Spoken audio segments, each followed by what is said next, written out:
नमस्कार दोस्तों, स्वागत है आप लोग का एक बार फिर से द IR शो में।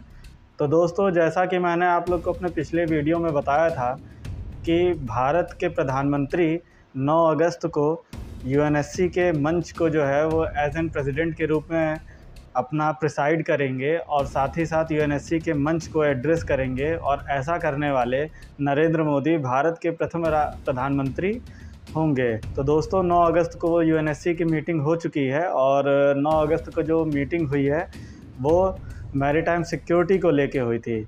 लेकिन दोस्तों, दिलचस्प बात यह है कि इस मैरीटाइम सिक्योरिटी के विषय पे US और चाइना दोनों आमने सामने एक दूसरे से भिड़ गए, जो कि एक काफ़ी रोमांचक सी एक घटना हुई UNSC के मंच पे।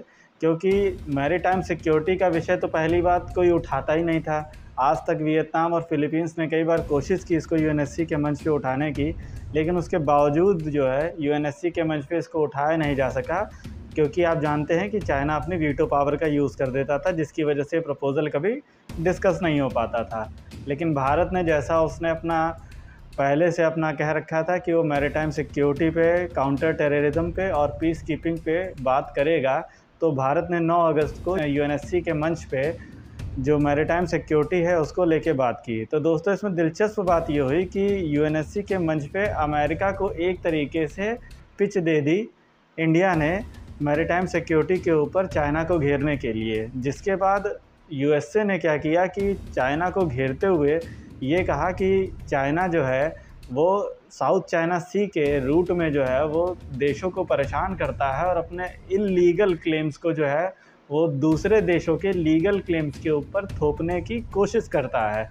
जिसके बाद दोस्तों क्या हुआ कि चीन भी जो है वो बहुत ज़्यादा भड़क गया। और दोस्तों, आपको सबसे दिलचस्प बात मैं बताऊं कि चीन ने यहाँ अपने रिप्रेजेंटेटिव के तौर पे एक नॉर्मल से डिप्लोमेट को यहाँ भेज रखा था UNSC के मंच पे, लेकिन जो उनके जो विदेश मंत्री हैं उनको नहीं भेजा। तो इस तरीके से आप समझ सकते हैं कि चाइना इस मीटिंग को कितना ज़्यादा लो करना चाहता था।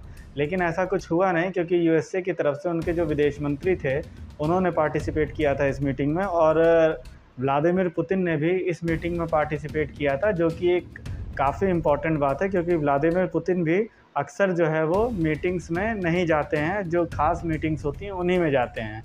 तो इससे आप UNSC की इस मीटिंग को समझ सकते हैं जिसको प्रिसाइड किया था भारत ने।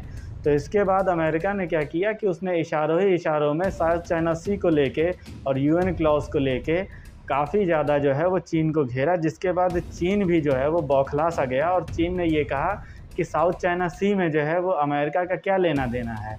और अगर अमेरिका के रिकॉर्ड को देखा जाए तो अमेरिका तो खुद ही जो विश्व के कई देश हैं वहाँ पे वो खुद ही जो है वो हर झगड़े के जो जड़ होती है वो अमेरिका ही होती है। वो हर जगह क्या करता है, डिस्प्यूट क्रिएट करके निकल जाता है। जिसके बाद अमेरिका ने ये कहा कि अमेरिका जो है, भले ही साउथ चाइना सी जो है वो अमेरिका के रीजन की बात ना हो, लेकिन ये अन्य जो मैरीटाइम जो रूट हैं वो अदर मैरीटाइम रूट की वजह से ये भी एक ऐसा इम्पॉर्टेंट मैरीटाइम रूट है जिससे ग्लोबल कॉमर्स और ग्लोबल ट्रांसपोर्टेशन सिस्टम जो है वो काफ़ी ज़्यादा इफ़ेक्टिव होता है। तो इसलिए इसमें अमेरिका के साथ साथ जितने उस रीजन के देश हैं और साथ ही साथ जो विश्व के और देश हैं जिनका ग्लोबल ट्रेड उस रूट से होके गुजरता है, तो उन सब देशों के लिए रूट इम्पॉर्टेंट है। तो ये कहना कि अमेरिका का इस क्षेत्र में कोई लेना देना नहीं है, तो ये सरासर गलत बात है।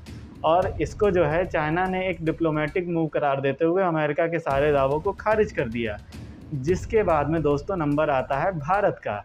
भारत ने यहाँ क्या किया कि अपनी एक इफ़ेक्टिव डिप्लोमेटिक लीडरशिप को दिखाते हुए उसने एक सीधे से एक लाइन कह दी कि जो मैरीटाइम रूट हैं उनको सभी के लिए फ्री एंड ओपन होना चाहिए और सिक्योर होना चाहिए, और किसी के भी एक क्लेम को वहाँ पे नहीं देखा जा सकता है। और अगर क्लेम्स को देखना ही है तो विश्व के सभी देशों को जो UN क्लॉज है, जो कि मैरीटाइम सिक्योरिटी और मैरीटाइम लॉ के ऊपर बना हुआ है, उसको जो है सपोर्ट करना चाहिए। जिसके बाद PM मोदी ने मैरीटाइम सिक्योरिटी से रिलेटेड 5 बेसिक प्रिंसिपल्स को जो है वो सबके साथ शेयर किया, जिसको कि आप स्क्रीन पे देख सकते हो। लेकिन दोस्तों, इन 5 बेसिक प्रिंसिपल्स में से जो दूसरा पॉइंट है वो सबसे इम्पॉर्टेंट है। Settlement of maritime dispute should be peaceful and on the basis of international law only.